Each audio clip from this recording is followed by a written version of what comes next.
Center Conversations resumes today with Peter Sachs. Very, very glad to have him with us. In November, on November 2nd, we will have the one-year delayed talk about Nuvolari by Joe Chernow, and we know it'll be worth waiting for. And we're all very, very excited about that. And then on December 7th, we'll have Bert Levy. We all know him. I can't wait for that one. I think that's just going to be a ton of fun, as the kids say. Also on December 7th, Bob Milstein, who owns the beautiful Hanskin Special, will be speaking about the car and Walt Hanskin for a few moments. And we'll be drawing for the Ferrari. So, as you all know, we sold out the tickets, and we thank all of you who bought tickets. It's the earliest we've sold out, and it's the most tickets we've sold. So it's extremely successful for us for many reasons, but primarily because of all of you who purchased tickets. So thank you for that. And I think my announcements are done. Just glad to have you all here and enjoy the program. And I will now introduce J.C. Argesinger, our president. I'm glad to see all of you here today. It's a beautiful day. I know some spouses think you should be out raking leaves, but I'm glad that you came here, and I know that you come from quite a distance. I know a lot of the people here in the audience, and you certainly are going to be rewarded for your travel because we have a fine speaker here today. You know, this is our 14th year of doing Center Conversations, and we're fortunate enough to have Ron Hill, who is taping these, and of course you can buy these over at our little gift shop. But we have had some excellent speakers, and we certainly do have a very fine one today. A historian and race driver, and I am going to have another historian and race driver introduce our speaker today, Michael Argesinger.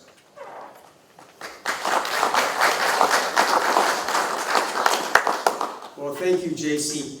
I want to express my own excitement at Peter Sachs being here today.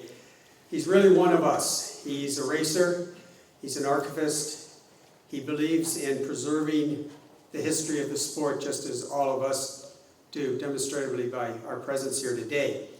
Peter started out racing in 1960 in a Turner, and soon moved on to even faster cars. He actually won the runoffs, the SCCA runoffs, in 1963 in a Lotus 23. And the following year won the Northeast Division, and was it Grab BT5 or BT5?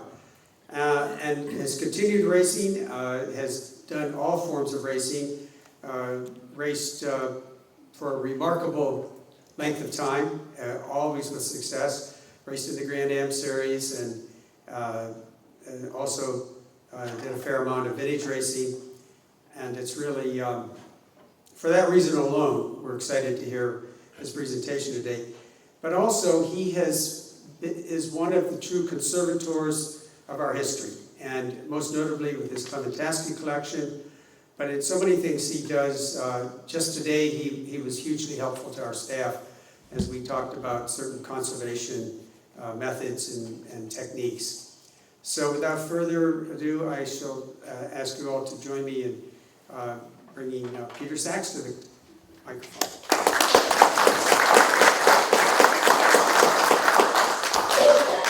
Thank you, Michael. If you can't hear me, raise your hand and I'll get closer to the microphone. But Michael asked me to talk a little about racing. There are a few little stories here and there. Oh, microphone, not supposed to fall down. And a little about the Clementaski collection, what that is and how that got started and so forth. And I don't plan on speaking for a very long period of time because interchange and questions and discussion is always more interesting, I think, for most people. And I got a few photographs to share with you as we go along. As Michael referred to, I sort of got started in automotive competition by running in, as they were called then, gymkhanas, which were called now today solo, on parking lots in one of the guys who I competed with every weekend was named Skip Barber. And Skip then had a rather ratty 58 Turner that he also raced. And this was back in college days. And Skip then had a reputation which he's lived with all his life, which was not only an excellent driver, but we used to say Skip squeezed every nickel till the buffalo came off. And I think he still does. And one of the examples of that was Skip didn't have much money. Not that any of us had a lot of money, but Skip didn't have much money for sure. And if you were racing a Turner in 1960, the only way you could get parts were from Jack Turner in Wolverhampton, England. But telephone calls to England were very expensive and very difficult to make then. You didn't just sort of dial it up like you do today. And so Skip, who was a very attractive guy, managed to arrange to date an international operator who thereafter gave him free calls to Jack Turner in Wolverhampton. The phone would ring and this voice would say, "The next person you hear will be Jack Turner." And so that's how Skip did his racing back then. And because he'd been driving a Turner and it was lighter than an Austin Healey Sprite, along about 1960, I spent a summer in England and decided to go racing. And I bought a new Turner from a guy named Michael Christie, who owned a company called Alexander Engineering, which basically hotted up British cars, is really what the business was in. Michael had driven 500cc cars. Let's not get so dark. After the Second World War, and did a lot of hill climbing as well. And I remember the first race I drove in this car, and I was sort of an oddity because I wore a Bell helmet instead of a Herbert Johnson polo hat. Although I still didn't have any seat belts in this car, they didn't really have them there. But I remember after my first race at Silverstone on the little club circuit, as it was then called, now called the National Circuit, I remember sent a telegram to my parents saying, "Car finished race, we're both in one piece." That was not necessarily appreciated terribly. And I knew nothing about racing. I mean, you know, you just sort of did it like everybody else. And there were a couple of racing schools in England, so-called at the time.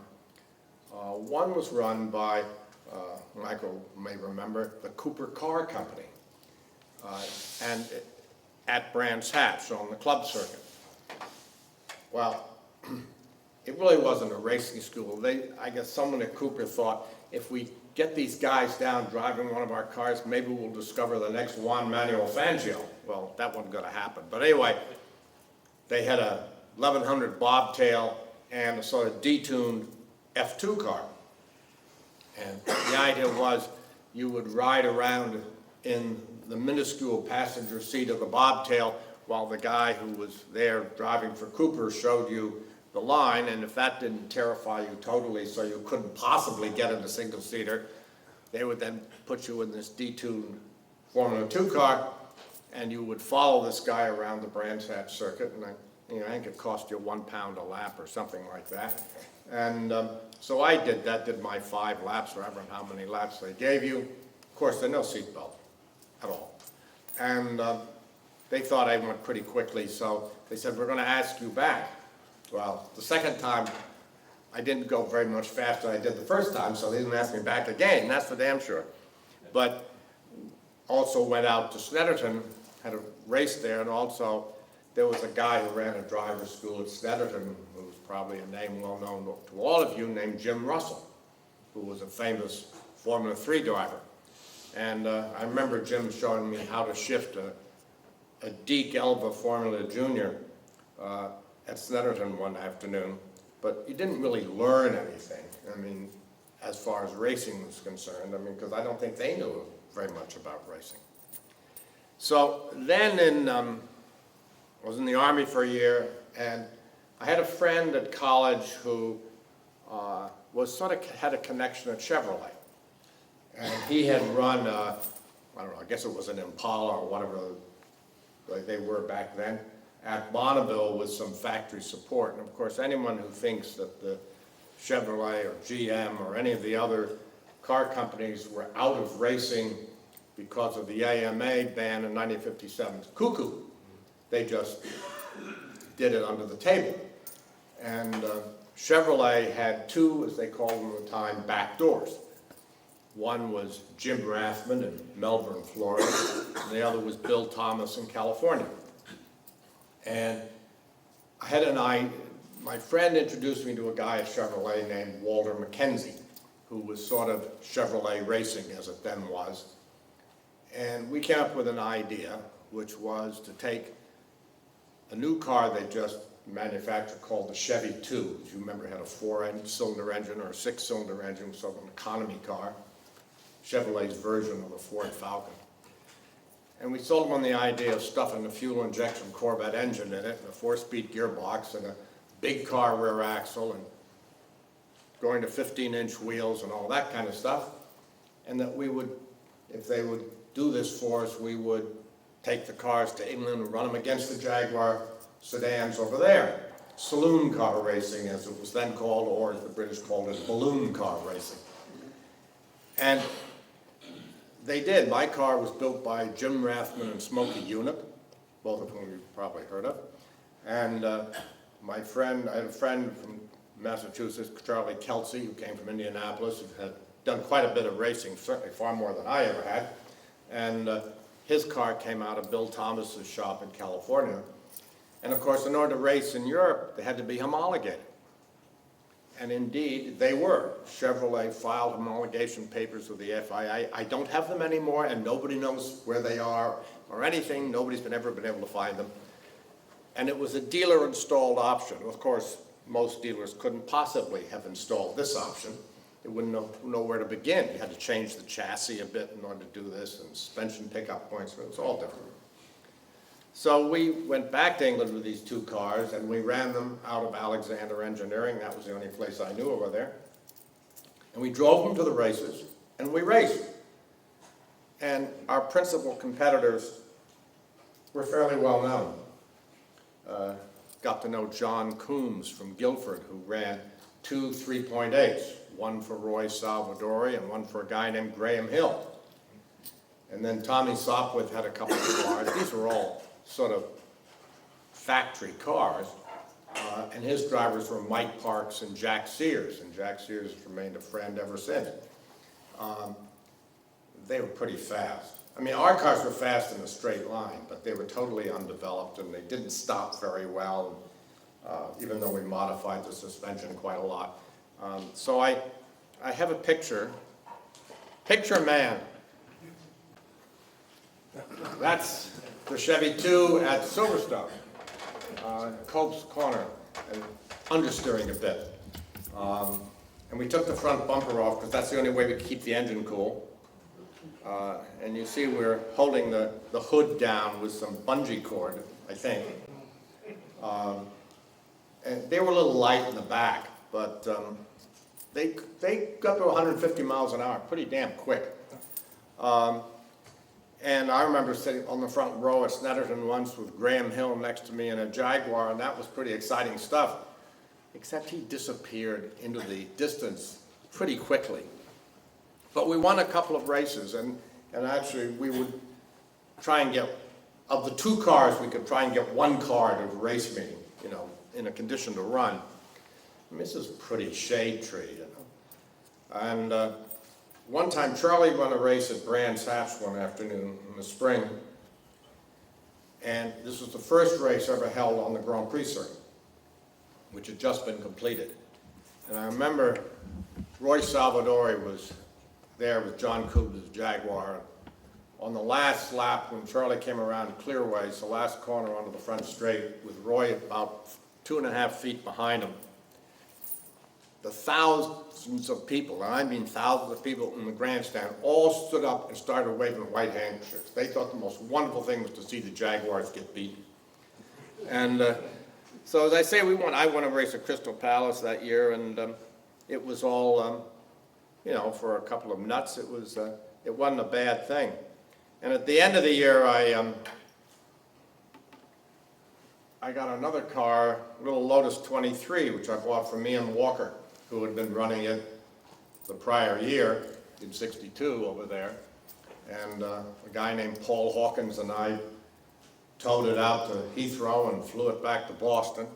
And that was a terrific car, but it had a bushrod engine, wasn't a twin cam. And it was a good car in 1963. You see, I still wear a Bell bubble helmet even then. And by the way, when we had the Chevrolets, Charlie's car had a roll cage in it, and they made us take it out because it was unsafe.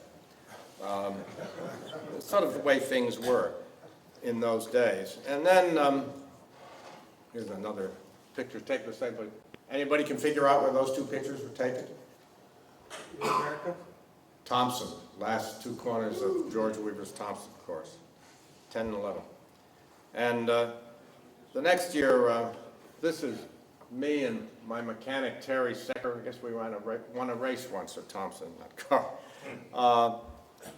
The next year, Ian Walker said, why don't you buy this new car I got, this thing called a Brabham BT5. So I sold the Lotus 23 to Charlie Gibson, who never sold it. Used it for years, never sold the car. Maybe Dave Handy still has it, I don't know. And I got this Brabham, which was a twin cam, and Ian said to me, we were up at Mosport and watching Frank Gardner drive the car in the Canadian Sports Car Grand Prix. So, you know, I've got a second twin cam engine that Cosworth built up for Graham Hill's car. And I said, I'll take that too. So the Brabham was terrific. And I don't have any pictures of the time, but here's the car restored running at Goodwood a couple of years ago, and that was exactly the color scheme we had when we ran it. It was a lovely car, a lot stronger than a 23, and once we got the handling sorted out, it was a lot of fun to have. And then it's all sort of as more recent racing. Raced a Lotus Cortina in the late 60s, as Michael said. I ran historics for about 30 years, and also drove in the sedan series in Grand Am for about 15 years, which I think is the best value in motor racing. There's nothing more fun, more competitive, and cheaper than that sedan series, which started out as the Firestone Firehawk and now is known as the Continental Tire Series. So to switch gears a little bit, and talk about this gentleman. This is a self-portrait of Louis Clementasky, he probably took it during about the Second World War. And he's just a terrific guy. And it's how I got to him is itself a funny story. In the late 80s, I bought a car which we found, and this is, you know, as found, under a trailer truck in Long Beach, California, where it had been at that time for 27 years. And I didn't have to pay very much for it. Everything was there except the driver's door. The body had been cut off the chassis. The engine was in a steamer trunk in pieces, but it was all there. And it was a Ferrari 121 LM straight six, producing about 360 horsepower. So I figured, well, I need some pictures of this car. And I wrote to a friend of mine in Europe who said, well, I don't have any pictures, why don't you ask Louis Clementasky? And I said, Louis Clementasky? He's still alive? And indeed he was alive, and I wrote him a letter to his house outside of Bath. And about 3 weeks later, I got a letter back from him with this picture, which is Piero Taruffi as it was then thought, in this car, although in truth it wasn't, in the 1955 Millimillion. Clementasky had been in an Aston Martin that year, and the car had died in the city of Ancona on the Adriatic, So he stood by the side of the road and took pictures as the late starters came through. But he sent me this photo and he said, you know, it's not a very good photo, so there's no charge, and anyway, I'm selling my archive. I thought, oh, that's interesting. See, I knew the name Clementaski because when I was 10, 12 years old, my parents had a lawyer friend from New York who would now and then come out on Sundays for lunch, and he was a great sports car enthusiast. He started with an XK120, then he got a 120M, then he got a 140, then he got a 140MC, and so forth and so on. And after lunch, he would take me for a ride in his latest acquisition up the road at 110 miles an hour, and I thought that was just terrific. And he gave me a couple of the little books that Louis Clementaski and Michael Frostick published in the early 50s of his photographs. So I knew who he was, I knew some of his work. And he had said, when he sent this photograph, well, it's no charge because it's not very good, and anyway, I'm selling my archive. And so I called him up. His telephone number was on his letter. I said, you said you're selling your archive. And he said, yes, I've arranged a deal to sell it for X, but the guy hasn't paid me, and I'm leaving for a month's holiday tomorrow in South Africa. I said, well, Mr. Clementaski, when you come back, if the money isn't there, will you sell it to me for the same price? And he said, well, I guess so. So the day after he was due back, I rang him up and I said, was the check there? And he said, no. And I said, do we have a deal? And he said, yes. And that's how I sort of, you know, got started in all that. And it's been it was a wonderful experience working with Louis because, first of all, he and his wife sort of became grandparents to our children. We did a lot of things together, and the great part of it was, over the 10 years or so he had remaining in his life, that he had been totally forgotten. Some people knew his name, but nobody knew who he was, nobody knew his work. He quit motor racing photography, in essence, in the mid-60s. And he was really rediscovered by a whole new generation of people. And so he had a second coming as an artist. And I thought that was really terrific and very enjoyable for him as well. And we did a number of books together over those years, which was a fascinating thing, using primarily his archive. And perhaps his most famous picture is this one.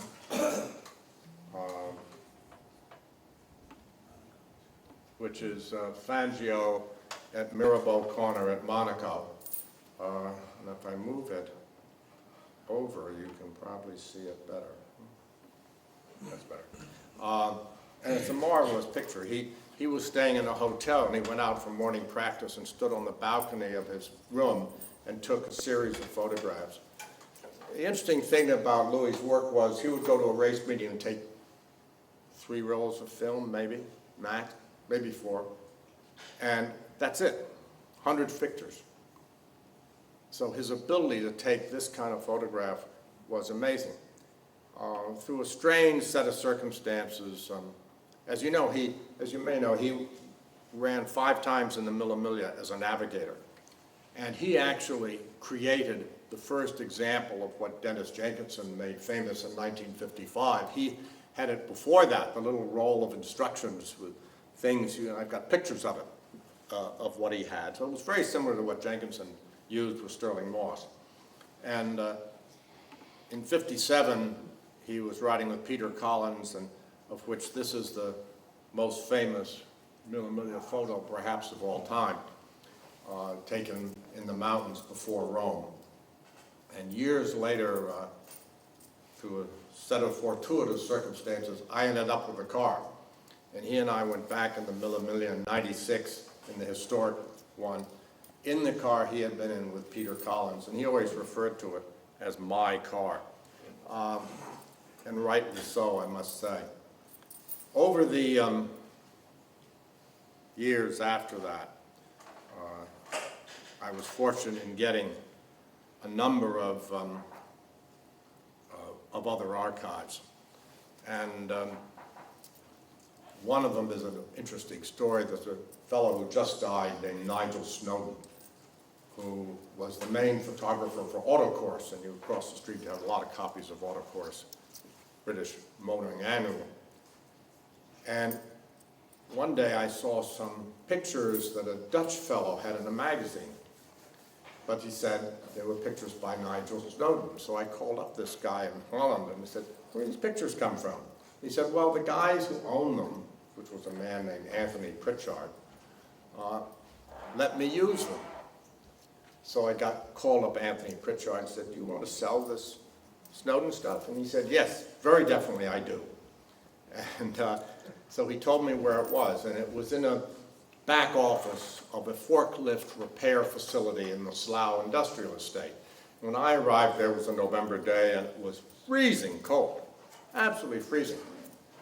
And there were these guys in this building, open to the outside air, repairing forklifts. And it must have been 32 degrees in the doggone building. But in the back office, which had a little bit of heat, were all these books of 250,000 Nigel Snowden photographs from the early 60s up to the late 80s.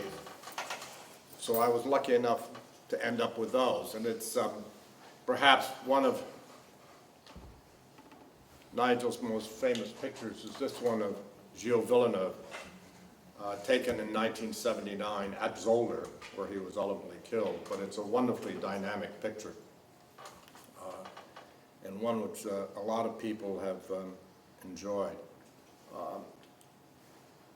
We then were lucky enough to get Peter Coltrane's archive from Modena, and as well as several others. There's a fellow named Alan Smith who took this terrific photograph at Reims in 1954 of the two Mercedes heading down toward the start-finish line from Fieldwalk Corner. And it's a lovely, really gives the feeling of what the French Grand Prix circuit was like. And finally, there were a couple of guys who supplied photographs to Automobile Year. And again, you've got a lot of Automobile Years in the library, which was for many years a very, very famous publication. And one was named Ami Guichard, and the other was Yves de Bren, both of whom came from Lausanne.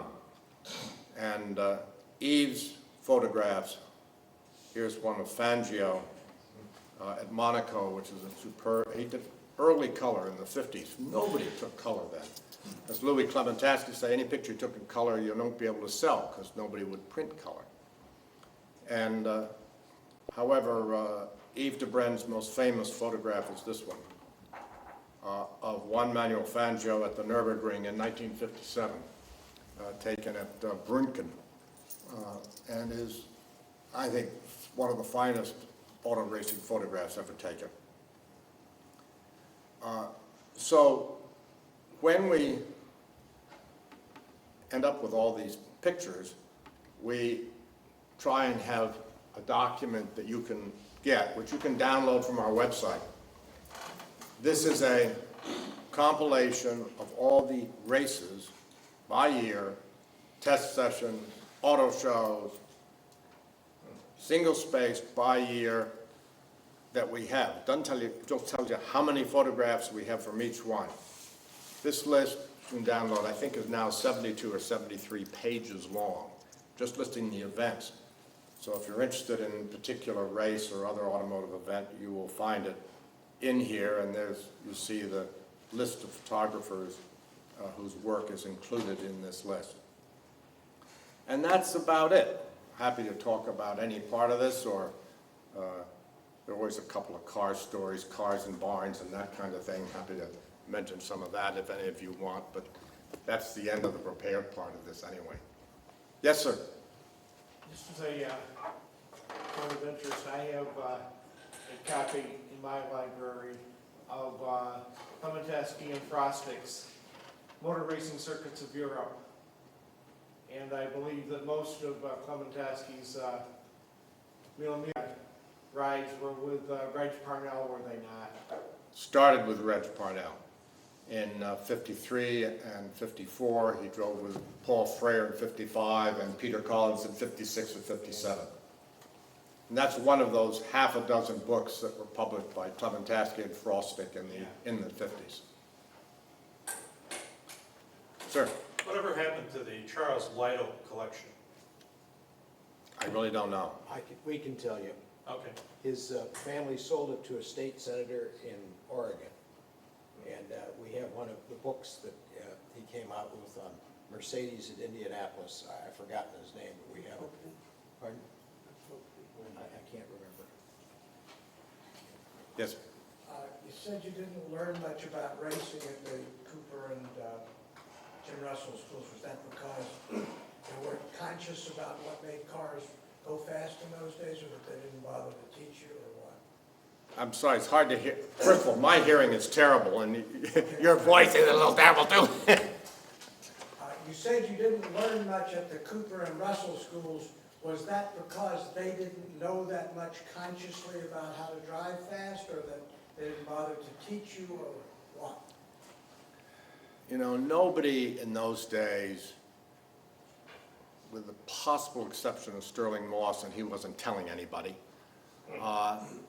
had really learned the technique of race driving. There was an early book by Piero Taruffi on the subject, but that was basically if you were going to drive in the Mille Miglia, and that was all over in 1957.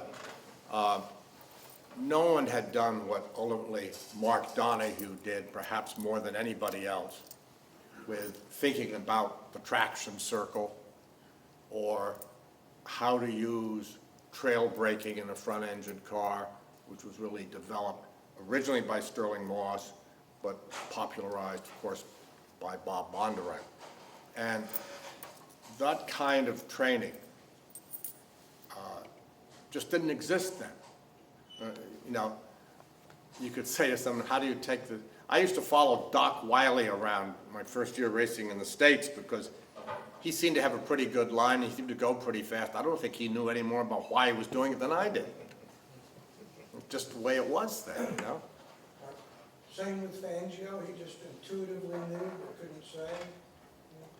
I don't really know. I think Moss and some of the stuff he's written has talked about developing trail braking. He may have learned that from Fangio. I'm sure some of this stuff, people did a great deal of racing, sort of figured it out at the upper levels, but amateurs, you know, when you were taught to drive in this country, going to an SCCA driver's school, which you didn't learn a damn thing about driving. It was mainly, you know, sort of safety. You know, they told you to brake always in a straight line and then turn into the corner. Well, there's not much there. The one thing that was in the Taruffi book, if my memory serves right, is talking about late apexing and having a less sharp exit than you had on the entry. But, you know, that was the first time anybody had ever written about something like that. So some of the details were known, but people weren't trained in those schools, if you will. Yes? Okay. Which author, who was it that started rating drivers at 9/10s, 10/10s? Was that Ken Purdy or something like that? Oh, it may have been. Yeah. Got that. Could have been. Could have been. But that there were levels that you went to. Another one of the guys whose photographs we have who has about, not very many, maybe 1,000 or 2,000, is a man named Robert Daly, who was more famous as a writer than as a photographer, and was the author of The Cruel Sport, which was really the first book written about how people felt about death in motor racing. And one sort of aside, even back at the level I was doing at, you'd meet someone one weekend and they'd be dead the next. And if you didn't think it was dangerous, you're crazy. It was horrendously dangerous. You just couldn't. And if you drove early Formula Junior cars, they were the most dangerous of all. You hit anything in one of those and you might as well have been, you know, in a bathtub. Well, Yeah. one part of your career, you're collecting. Tell us about that Ferrari you found under the van. What did you do with it? Well, over time, we restored it, and that's it at Goodwood a few years ago. It was a Ferrari prototype of that six-cylinder series, which they never developed properly in 1955, and really was the downfall of Aurelio Lampredi, who was the engine designer. This car was then rebodied in August 1955 and sold to Tony Paravano, and driven initially by Carroll Shelby, first at Modena and then at Oulton Park, which was a disaster. The car was terrible at Oulton Park. And they then took it to Caracas and then to California. And Lou Brero drove it, Phil Hill drove it over the years, Ken Miles drove it, various other people. And when Paravano, some of you may know the history of Tony Paravano, but the IRS went after him because that's about the only thing they could go after him for was taxes. And he tried to send his cars to Mexico. This one was intercepted by the IRS and sold at auction in Los Angeles. And this is probably 1958 or 59 in there. And then Paravano went to a meeting and was never seen again and has never been seen again. And this car ended up with one of his old mechanics, a guy named Bill Sorrell. And he had Roger Ward drive it a couple of times when it couldn't qualify. It was then too old, and it ended up under Mr. Sorrell, a trailer truck in front of Mr. Sorrell's workshop. And that's where we found it. So that was, as far as cars and barns are concerned, I'll just tell you one story. Back when I was still in college, the girlfriend of one of my friends said, you guys are always talking about cars. She came from Oyster Bay, Long Island. And she said, there's a barn full of cars in Oyster Bay. You ought to drive down there some weekend and see them. All right. So we drive down to Oyster Bay with a bit of a honk. And we came to this address, and there were two huge gates to a large estate, and it was obviously abandoned because the place was totally overgrown. The gates had a big chain and about 6 padlocks on them, and the whole place was deserted. So my friend and I started yelling, hey, hello, anybody there? And we kept yelling, and finally out of the bushes comes this short, rather aged gentleman who says, why are you making all that noise? Go away. And I said, well, sir, I hear there are some cars here. We'd love to see the cars. There are no cars here. Go away. And so I took a large fortune out of my pocket, which was a $5 bill, and I handed it through the gate, and I said, we really would like to see the cars. So the guy grabs the $5 bill and starts unlocking the padlocks. Then he unwinds the chain from the doors, and he points to a 2-story garage building. And this must have been in the winter because there was still snow on the ground, or early spring. He said, you go in there, you don't touch anything. So this was 1960, I believe, if my memory's right.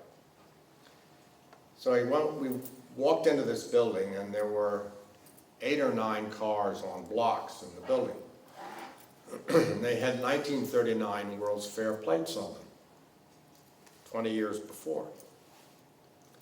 And let's see, there was an 8-liter Bentley Landau body town car, a Duesenberg J Landau body town car, an SJ Rolston Dewes convertible with 6,000 miles on it.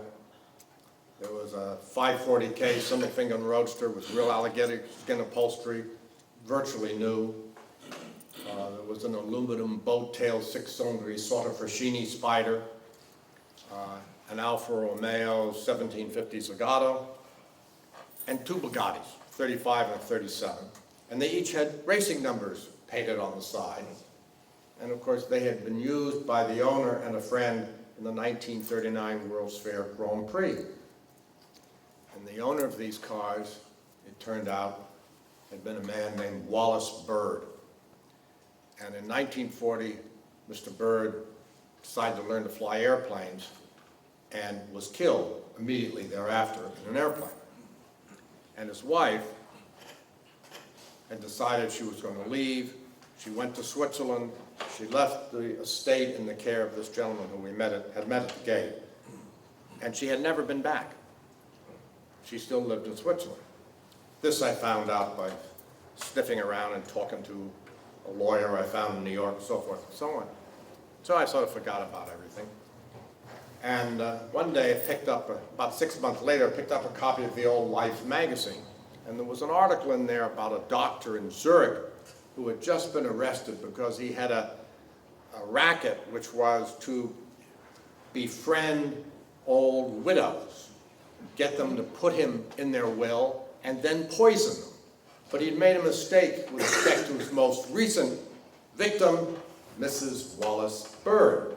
So I called the lawyer in New York and I said, what's the story I read about Mrs. Bird? He said, she didn't have a will. At some point, we're going to sell the cars. So in 1962, it was, they actually auctioned off the cars. And I remember saying to my father, hey, why don't we go over there? Some great cars over there. He said, forget it, kid. So all the cars brought a grand total of $62,000. And there was an article in Road and Track at the time about the auction. So that's my best car in the barn story. That's a great one. Yeah, Michael. Peter, there's a lot of discussion and points of view on restoration of cars. And what is your feeling about, do you think some cars maybe are over-restored? Do you think there's value in not restoring them very much at all? Do you have a point of view on that? Both are true at the same time. If you come upon a car that's been through the wars, we saw a picture of one, you sort of have, you might as well put it back. I mean, you want to preserve that? No, I don't think you do.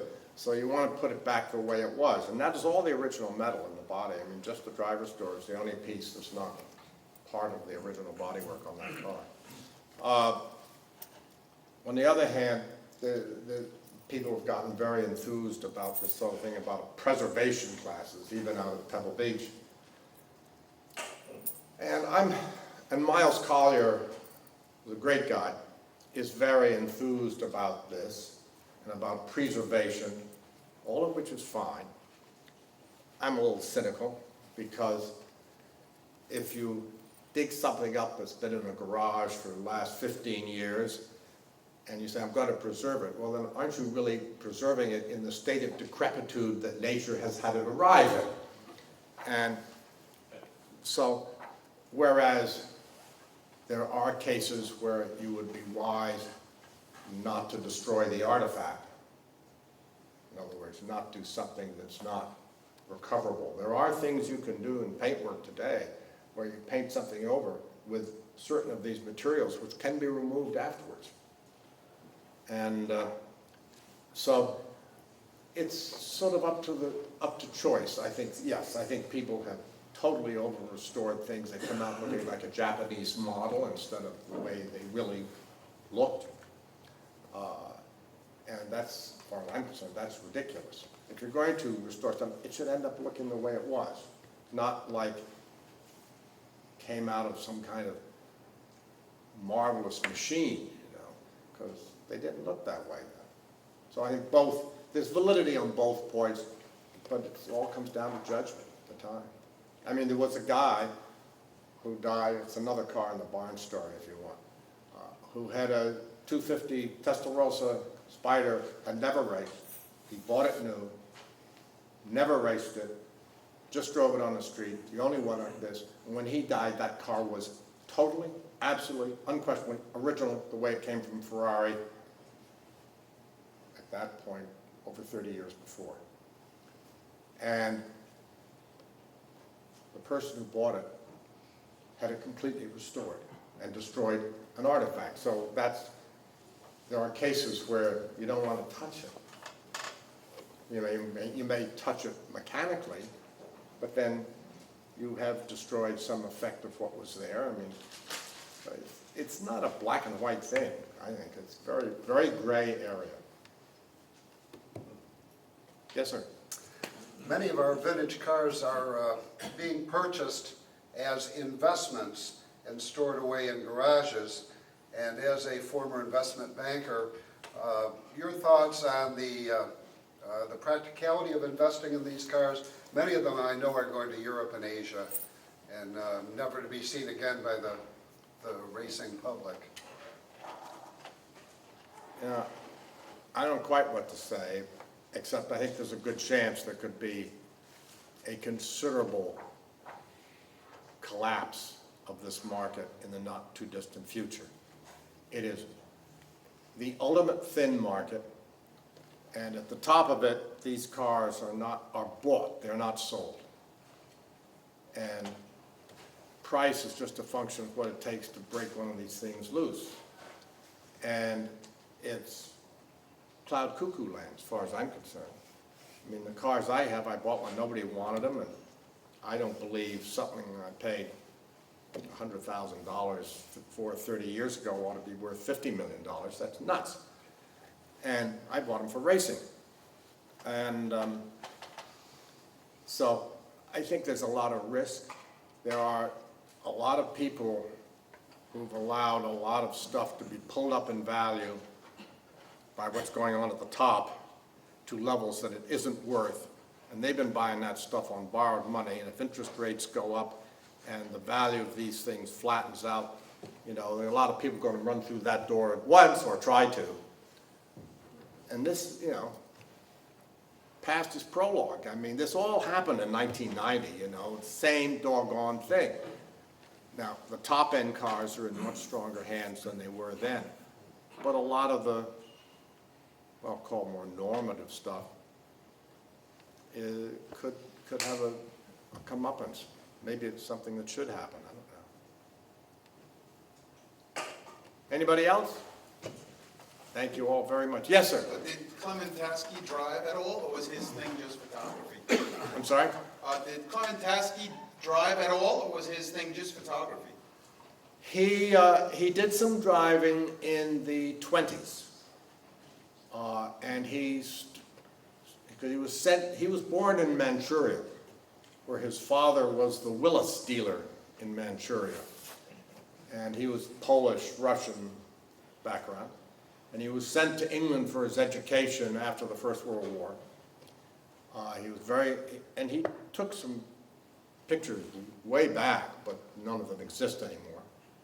And he discovered Brooklands and helped create the first driving school at Brooklands for the Junior Car Club in the late 1920s. And he knew he could never afford to be a racing driver himself, so that's how he took up photography to stay in contact with the sport and sold his pictures to his friends who were drivers. But he did a little driving. Then he had an accident on a motorcycle at Brooklands, not on the circuit, but just catching a ride with someone, and really messed up his foot and never really was terribly mobile after that. Did he do his own printing? Some. I have a few things he printed, but a lot of it was printed for him. And in a lot of cases, he sent stuff, you know, was printed by the motor, because he sent them the negatives, and they printed them and put them in the magazine. Yeah. Is the entire collection viewable on the website? About 3,000 images are on the website, which is, believe me, that's a lot of images. And they are some of the best ones. And we have it organized with a search engine. You search by photographer or car or driver or type of photograph and so forth. Yeah? What kind of challenges do you see as far as film deteriorating, or is that not an issue? Yeah, people ask that. Number one, everything we print is done digitally. We scan the negative at very high resolution. We print on a modern Epson printer, and the result is far better than you could ever do in a lab and will last longer. It's just the fact. Photographic laboratories are going the way of the buggy whip. And at high end, you can't beat these printers. They're just amazing. I'm sorry, I wasn't clear there. I mean, the original film, if you've got Well, original film is gonna deteriorate at some rate over time. If you scan it, put it in a hard disk, do you think the hard disk is gonna deteriorate? I mean, there's no silver bullet here.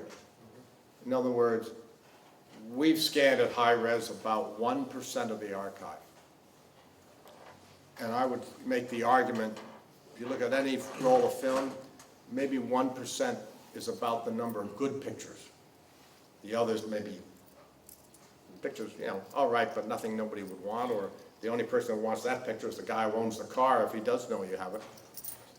And so, yeah, we keep a lot of stuff on, DVDs, we keep it on a couple of different hard disks, but then even if that hard disk crash knows, deterioration can happen just as quickly in digital media as it does in the original film. Much more important to disturb the film as little as possible, keep it right temperature, and keep it in the dark, especially in color.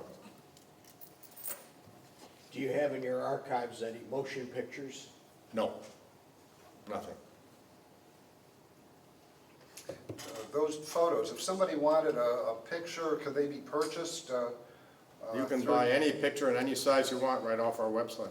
Okay, I hadn't seen your website up to this point, so. Yeah, pretty easy. Thank you all very much.